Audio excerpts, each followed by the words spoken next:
النهاردة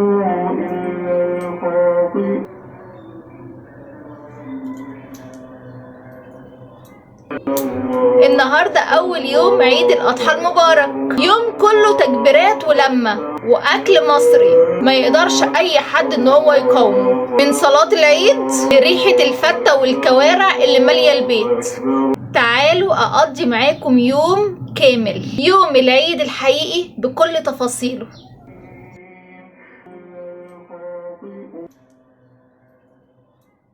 يوم كله تكبيرات ولمة واكل مصري ما يقدرش اي حد ان هو يقاومه، من صلاة العيد لريحة الفتة والكوارع اللي مالية البيت. سامعين تكبيرات العيد؟ كل سنة وانتم طيبين حبايب قلبي. نرجع كده لورا، يوم وقفة عرفة، بس مش هحط برضو فاونديشن تقيل. مش عارفة التكبيرات سكتت ليه في المسجد، دي اللي بتحسسني فعلا بالعيد. وانا العيد بالنسبة لي هو اول يوم العيد الصبح، هزعل قوي.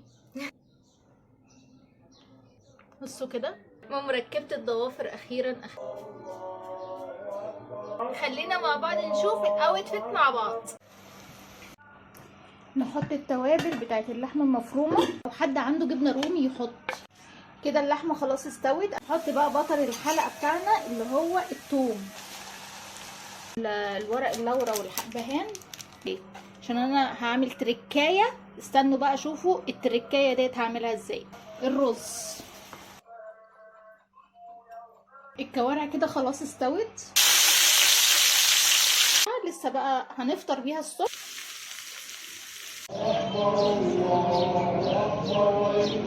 أنزل الله سبحانه وتعالى. بس هي دي كده سفرتنا. سامعين تكبيرات العيد؟ ايه ده؟ سكتت تكبيرات العيد، هتشتغل دلوقتي. كل سنة وانتم طيبين حبايب قلبي، ويا رب ان شاء الله السنة دي تكون سنة سعيدة عليكم، وان شاء الله يكون عيد اضحى مبارك عليكم يا رب العالمين. بس الاول كده خلينا نعمل بقى فلاش باك كده لورا. نرجع كده لورا امبارح، يعني يوم الوقفة، يوم وقفة عرفة. خلينا مع بعض كده نجهز الاكل مع بعض، اللي هي الفتة واللحمة والكوارع طبعا، ونحضر بقى السفرة مع بعض. فخلينا بقى نعمل فلاش باك كده، ونشوف كمان لبس العيد. فخلينا نعمل فلاش باك اوريكم بقى انا عملت ايه امبارح، ونرجع مع بعض. انا قاعدة مستنياكم مش هتحرك، يلا بينا بسرعة. ده لبس العيد بتاعنا، ده البليزر وتوب وبنطلون اللي انا جبتهم. طبعا البليزر ده محطوط في كيس، انتوا شايفين ان هو في كيس. ان انا لسه جايباه دلوقتي حالا من المكوى، من عند المكواجي، او هو لسه جاي من المكواجي. انا بحب اي حاجه جديده ان انا احب ان انا اغسلها واعقمها كويس، واروح كمان اخليها ان هي تتكوي، عشان مش عارفه بصراحه ومش ضامنه مين اللي يلبسها قبلي. بس يعني كده انا عندي وسواس يعني. بس فهي لسه جايه من عند المكواجي مع بقيه الطقم بتاعنا. وبصراحه انا هلبس الشوز والشنطه، حاجه قديمه عندي، يعني حاجات كنت مستعملهم قبل كده. بس اول حاجه كده هعملها الكوارع، ان دي بتاخد وقت كبير وعاوزه الشوربه بتاعتها عشان اعمل الفته. وهنا الحله ديت هنحط فيها اللحمه. ثواني اظبط الكاميرا كده، اهي الكاميرا كده مظبوطه. دي كده اللي هنحط فيها اللحمه. على فكره كل دوت انا عماله بدور وانا مش واخده بالي ان الكاميرا مش مفتوحه، والله عماله بتكلم. فخليني اقول لكم بقى تاني اللي انا قلته دوت. هنقطع دلوقتي عقبال ما الكوارع واللحمه يستووا، اكون انا قطعت بقى العيش كده وحطيته في الفرن عشان يتحمص. ولازم العيش يكون عيش بلدي، ما يكونش عيش ابيض ولا توست ولا اي حاجه، لازم يكون بلدي. وبصوا ضوافري عامله ازاي، لسه هظبط بقى ضوافري كمان، بس بعدين بقى لما اخلص خالص العركه ديت، فخلص واظبط بقى. لسه بقى نعمل الماسكات مع بعض، ولسه اعمل بقى ضوافري، بس هنظبط بقى الدنيا كده مع بعضينا. فيلا هقطع بقى العيش وارجع لكم. على فكره مفيش مقص يعني انا مش عارفه راح فين، ضاع تقريبا، اختفى. لما بحتاج اي حاجه بتختفي. فهقطع دلوقتي بالسكينه، فانا هياخد وقت معايا شويه، بس مفيش مشكله. بس اهم حاجه التقطيع يكون بصوا كده يعني شكلها يكون حلو، عشان ده كمان للتزيين، مش بس احنا هنفرشها من تحت كده يفرش العيش من تحت، لا كمان ده تزيين، فلازم يكون شكلها حلو. خلينا كده نشوف الشوربه بتاعت ايه، بتاعت اللحمه. خلاص كده نحط اللحمه بقى. غسلت اللحمه كويس جدا بالملح والليمون والخل وايه تاني والدقيق كويس جدا، تستوي مع نفسها شويه، وبعد كده احط بقى البصل. انا كده حطيت الكوارع بعد ما غسلتها كويس في ملح وخل وليمون ودقيق، تمام، وكل حاجه. المهم اتغسلت كويس كده. انا هديها غلوه واحده بس، تمام، او غلوتين، وبعد كده هغير الميه واحط لها بقى ميه نظيفه. هنحط دلوقتي بقى على اللحمه بصله متقطعه 4/4. بعد كده هنجيب قطايه نقسمها كده من النص، وننزل العصاره اللي فيها الاول. يا رب يكون فيها عصاره، ايوه كده. دي بتدي بقى طعم جميل قوي قوي للشوربه. وبعد كده نسيب بقى ايه القطايه كده تاخد ايه، تغلي كده مع نفسها. فلفل اسود، كزبره، ورق لورا، 4 فصوص من الحبهان. نغطي بقى عليها كده ونسيبها مع نفسها بقى ايه، تاخد وقتها. بالنسبه بقى للكوارع، فدلوقتي خلاص خدت كده كام غلوه، نغير ميه الكوارع ونحط ميه جديده. كده انا عملت خلاص العيش كله، هحطه بقى في الفرن عشان ينشف كده شويه. نعصج اللحمه، لسه فيها ميه، الحله فيها ميه، ممكن عادي نحط زيت عادي. يلا نحط زيت، هو هينشف لوحده. يعني بيقولوا ان ده غلط، يعني محدش يعمل كده زيي. نحط البصل بس مش هنحطه كله، ان انا لسه قدامي الصلصه. هنقسمه كده نصين. خلينا نبص كده بصه على الشوربه بتاعت الكوارع. خلاص كده نحط بقى الكوارع دي بقى، الشوربه اللي هتقعد بقى، يعني الكوارع بقى ننساها كده ايه 7-8 ساعات معها ربنا بقى، وايه و2 ملايكه. نغطي بقى عليها كده وننساها. نحط بقى ايه اللحمه المفرومه على البصل. انا ما بحبش البصل ايه ان هو يتحرق، يبقى اصفر كده، بيبقى بيدي برضو طعم حلو قوي. تعرفوا الحلل دي احلى مليون مره من الحلل التيفال اللي انا بشتغل فيها ديت. الحله التيفال ديت بتاخد وقت كبير قوي قوي قوي في سوى اي حاجه. لكن الحلل التانية ديت اللي هي اسمها ايه، ألمونيا تقريبا، اسمها ألمونيا، والله العظيم بتاخد يعني نص تقريبا الوقت اللي بتاخده حق الحلل التيفال. بس نسيب بقى اللحمه كده تتعصج وتاخد وتدي كده مع نفسها. نحط التوابل بتاعت اللحمه المفرومه. نحط حبهان، طبعا في ناس ما بتحبش الحبهان، ممكن تشيلوه بعد كده. ورق لورا، كزبره، فلفل اسود. سخنه؟ لا مش سخنه. كده ممكن نعين بقى الورق اللورا كده، اول بس ما تنزل الخلاصه بتاعته هو والحبهان، مفيش مشكله. هي كده اللحمه خلاص قربت ان هي تستوي. وبعد كده في الاخر خالص بقى الملح. نحط بقى شويه فلفل كده، لو حد عنده جبنه رومي يحط، شيدر يحط، موتزاريلا يحط. ومع الاسف انا مش عندي ونسيت ان انا اجيب، بس بجد الحاجات دي كلها بتدي طعم حلو جدا جدا جدا للحمه المفرومه. كده اللحمه خلاص استوت. انا اتاكدت من دوت ان انا خدت واحده وغرست الشوكه كده فيها، لقيتها تمام. عينت ورق اللورا والحبهان منها. هحط بقى في الاخر خالص كده الملح، خليها بقى ان هي تشرب من الملح، بس ننزلها بقى خلاص كده عشان توسع مكان. نعمل بقى حاجه تانية. يلا بقى بينا نعمل في الحله ديت صلصه الطماطم بتاعه اسمها ايه، الفته.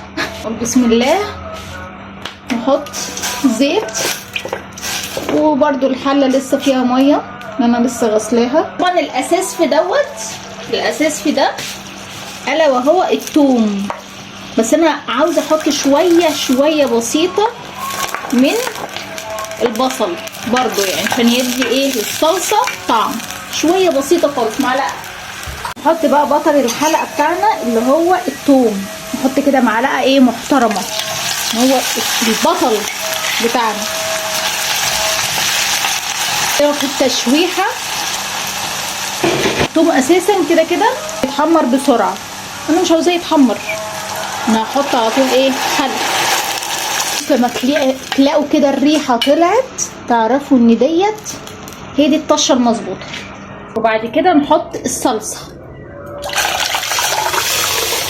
نسيبها كده لحد ما ايه الزيت يطلع كده على الوش، ويبقى كده هي سبكت.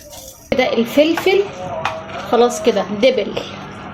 نعين بقى الورق اللورا ده بتاعنا، نرميه كده في الباسكت. خلاص احنا كده خدنا الخلاصه بتاعته هو والحبهان.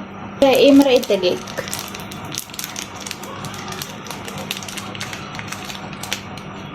دي برضو تقليبه. نحط الملح، ندي برضو تقليبه. بصوا كده العيش خلاص اتعمل بقاله فتره كبيره، الناس بتقول كلهم 10 دقايق ربع ساعه، انا بقاله ساعه تقريبا. ولسه كمان هديله كده برضو تشويحه كده على البوتاجاز من فوق، هقول لكم ازاي عشان انا هعمل تركايه. استنوا بقى شوفوا التركايه ديت هعملها ازاي. هنحط هناك كده على الصلصه التوابل بقى، حبهان الاسود، ورق لورا، نحط مكعبين برضو مرقه دجاج، وده التاني، وملح. خلينا بقى نعمل ايه العيش، واقول لكم دلوقتي التركايه بتاعت العيش ايه. نحط شويه زيت، اللي عاوز يحط سمنه يحط، بس انا بحط زيت عشان الزيت خفيف.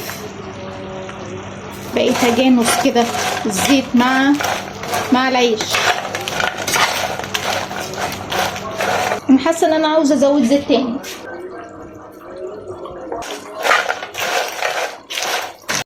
خلاص كده الصلصه اتسبكت، الدهون كده طلعت خلاص اهي على الوش، وكده يبقى خلاص هي اتسبكت.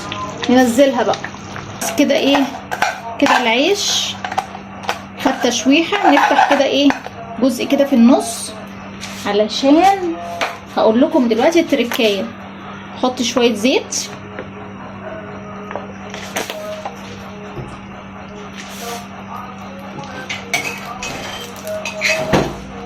وبعد كده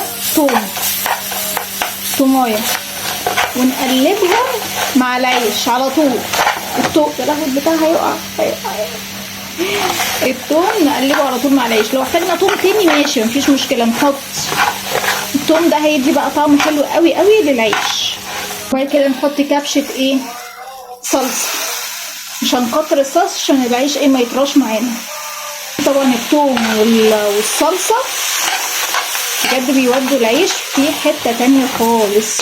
اخر حاجه معانا الا وهي الرز.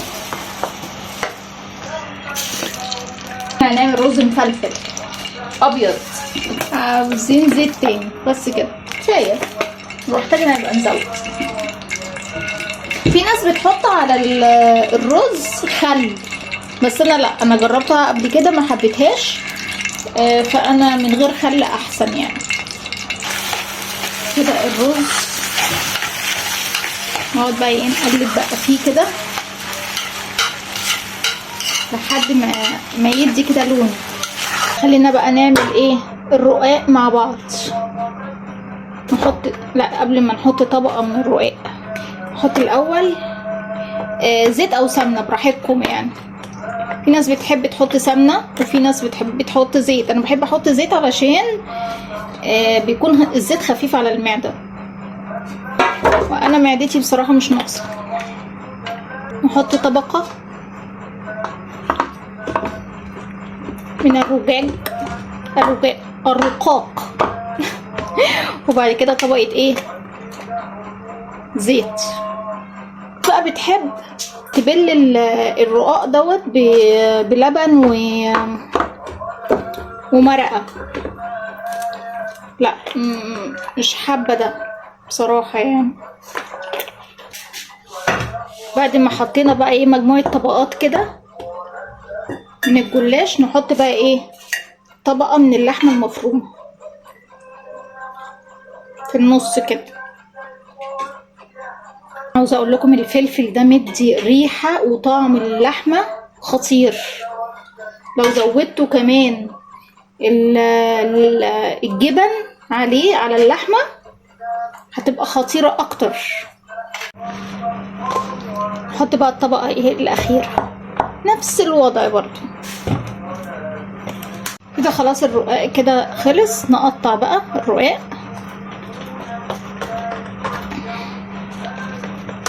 ونسيت احط سمنة على الوش، مفيش مشكلة نحط في الاخر. كده الزيت اللي تحت طلع على الوش لوحده، بس برضو هنحط زيادة تأكيد، مع ان انا مبحبش الزيوت الكتيرة ديت، بس نحط علشان ايه تدي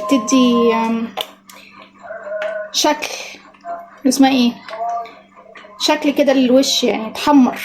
نحط شوربة الكوارع، نحط كبشتين 3 كده. الكوارع كده خلاص استوت بعد 7 ساعات تقريبا. حطيت البصل ونحط بقى الملح، ورق لورا، حبهان، بس كده. نسيبها بقى يعني 5 دقايق او 10 دقايق كده يعني يشتغلوا كده مع بعض شوية التوابل، وبعد كده نطفي بقى عليها. خلينا بقى نعمل ايه الفتة مع بعض. طبعا انا حطيت نص العيش بس، والنص التاني خليته ايه بره عشان نزين بيه. احنا بس هنستكفى بالحبة اللي احنا حطيناهم على العيش لما كان على البوتاجاز. صلصة لا، هنحط صلصة تاني عشان هي دي بطلة بتاعتنا اساسا، يعني دي هتدي طعم حلو جدا. نحط بقى ايه الرز بتاعنا. بسم الله الرحمن الرحيم.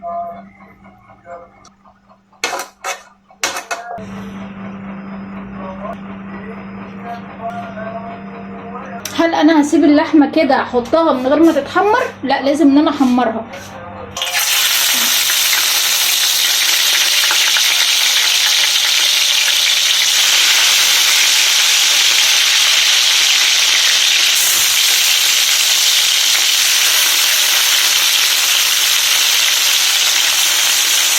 هي دي كده اللحمه بعد ما ايه اديتها كده تشويحه. نحط بقى الصلصه كده، مفيش مكان للصلصه اساسا بس هنحاول نحط ايه في الاماكن الفاضيه كده. دي الصلصه اهم حاجه. احنا كده كده انا هحط طبق صلصه على جنب علشان هنزود صلصه.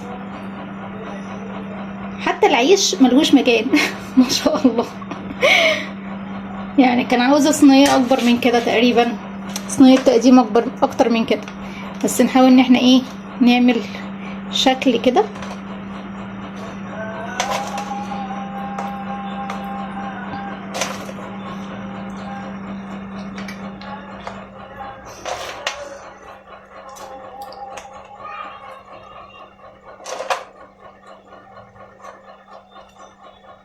اهو كده ده الشكل النهائي. بصوا المنظر، يعني حاجه تفتح النفس، الواحد ياكلها كده ايه حتتك بتتك. خليني اقول لكم كده على طشه من عندي. شويه توم حمرهم،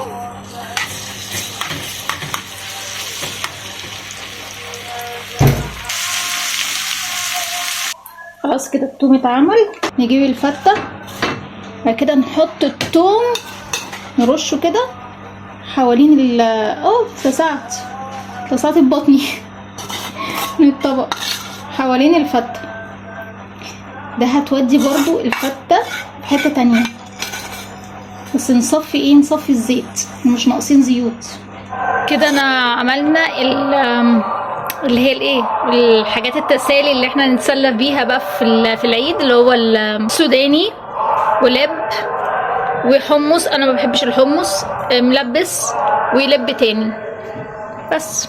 ولسه بقى فاضل الترمس، اخر حاجه الترمس.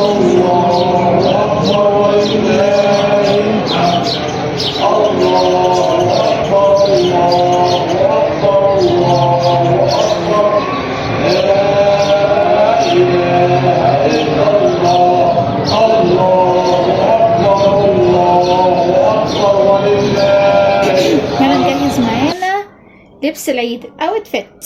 ده بليزر، ده البليزر، وده البنطلون، وده التوب. دي الطرحه بس عاوزه تتكوي، لسه هكويها دلوقتي. مش عارفه ليه انا ما نزلتهاش ليه مع البليزر عشان تتكوي، نسيت. علينا هكويها انا بقى. ايه ده، انتوا متاخرتوش يعني، جيتوا بسرعه. طب يلا بينا بقى عشان نلحق ونعمل ميك اب، ويا رب يا رب الحق صلاه العيد. لو ما لحقتش صلاه العيد، وده المؤكد يعني ان انا مش هلحق صلاه العيد، عشان كده انا بعمل ميك اب بقلبي جامد. نشوف الاجواء قدام المسجد ايه. ما عرفناش خلاص، خلينا نقضي اليوم كله هنا في البيت وامرنا بقى لله. طبعا انا ما بحبش الميك اب التقيل، بس كمان النهارده عيد، فقلت ان انا ايه افرح كده معاكم ونعمل ايه. خلينا ابص هنا ونعمل ميك اب برضو. نحط ايه؟ نحط فاونديشن، ليه لا يعني.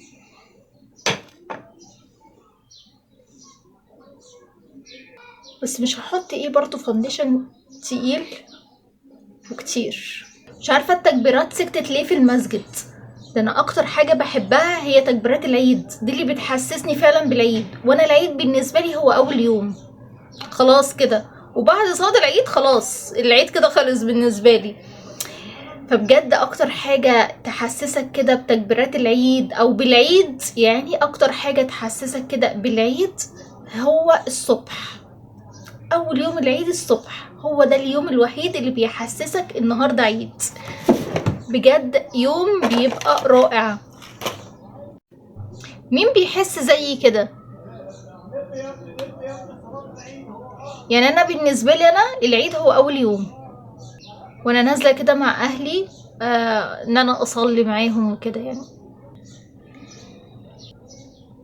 بصوا كده الميك اب كده ابتدى ان هو يظهر شويه. نايس بقى رسمه العين عشان يظهر اكتر. قولوا لي بقى في الكومنت، انتوا ذبحتوا ايه السنه دي؟ ولا انتوا بتحبوا تجيبوا لحمه كده جاهزه؟ احنا اغلبيه الوقت على فكره وكل السنين بنجيب لحمه من بره، نادرا لما بنذبح. مش عارفه، انا حاسه ان اللون البني لو تحت عينيا هيبقى احلى من الاسود. ما فين تكبيرات العيد يا جماعه؟ تكبيرات العيد ليه مش شغاله؟ بصوا كده.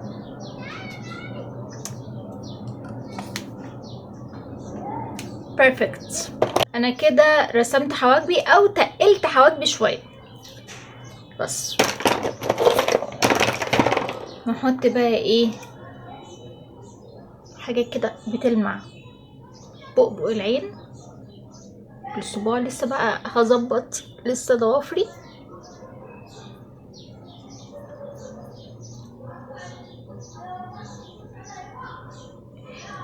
اللي بيلمع ده بيدي ضي كده تحفه، من الجوانب كمان هنا وفي الخدود. الناس كلها في الخدود بتعمل في الخدود بس، لكن لازم في الجوانب يعني المكان كده. بصوا كده بيلمع ازاي من هنا، من الجنب، من هنا برضو مع الحركة ديت.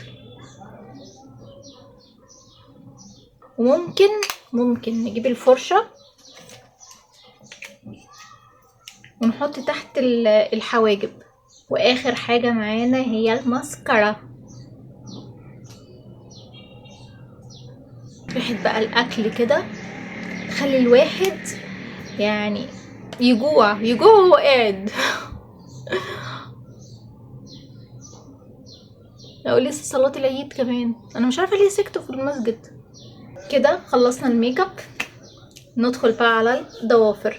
بصراحة ما كنتش بفكر ان انا الزق ضوافر، احط ضوافر وكده، بس قلت العيد بقى وكده يلا. عشان انا مش برتاح بصراحة لتركيب الضوافر، مش برتاح لها. بحس ان ضوافري كده بتبقى بتريحني اكتر. مع الاسف مش هعرف ان انا اركب ضوافر. ليه؟ الامير انا لسه فاتحاه دلوقتي، قصاه دلوقتي، حطيت منه على ضوافري، ما بيلزقش. الامير ما بيلزقش. تكبيرات العيد اشتغلت. سكتت تاني، سكتت ليه؟ المهم ركبت الضوافر اخيرا. الظاهر ان هي اول نقطه نزلت منها ما كانتش بتلزق، بعد كده بقى ابتدت ان هي تلزق، فركبت الضوافر. بس على فكره انا ما بحبش الضوافر ابدا، معرفش ليه. يعني مش برتاح، بحس ان في ايدي كده حاجه غريبه، يعني انا شايله كده حاجه غريبه، مع انها بتدي حلو، يعني منظر حلو كده للبنت، لكن مش بحبها. بحب الضوافر العاديه يعني.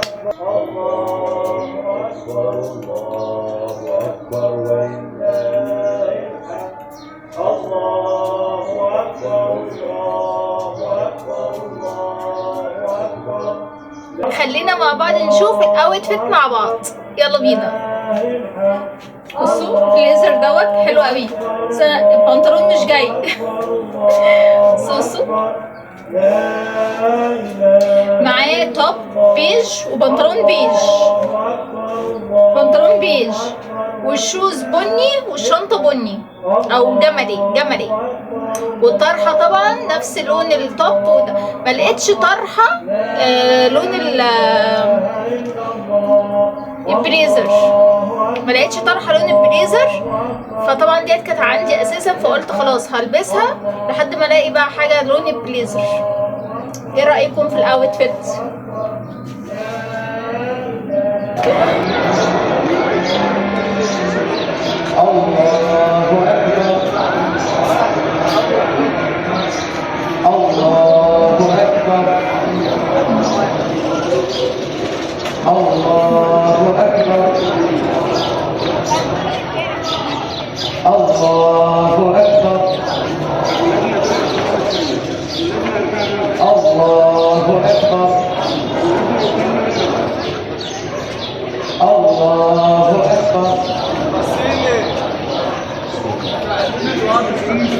الحمد لله رب العالمين. هو ده، هي دي كده صينيه الجلاش، بس هم استعجلوا وطلعوا منها، مفيش مشكله. وديت الفته، ودي الصلصه. بس هي دي كده سفرتنا، او دي الباقي السفره اهي بتاعت اول يوم العيد. نعم شوربه. طب قوم انت حط شوربه، قوم انت حط شوربه.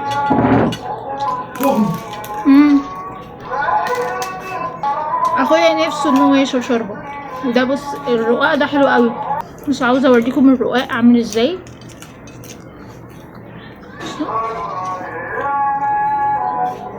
بصوا اللحمه، بس الفلفل مش عارفه ليه مش ظاهر هنا في القطعه اللي انا خدتها، مفيش فيها فلفل. لا الرقاق حلو قوي، بس لسه بقى ما دقتش الفته. عاوزين بقى ندوق الفته، نقول بسم الله. اهي دي بتاعت كيسي دي. حلوه الفته، حلوه طعمها حلو. حلوه من ايديكي. تسلمني يا بابي. شفت بابا لما بيحب يطبل لبنته؟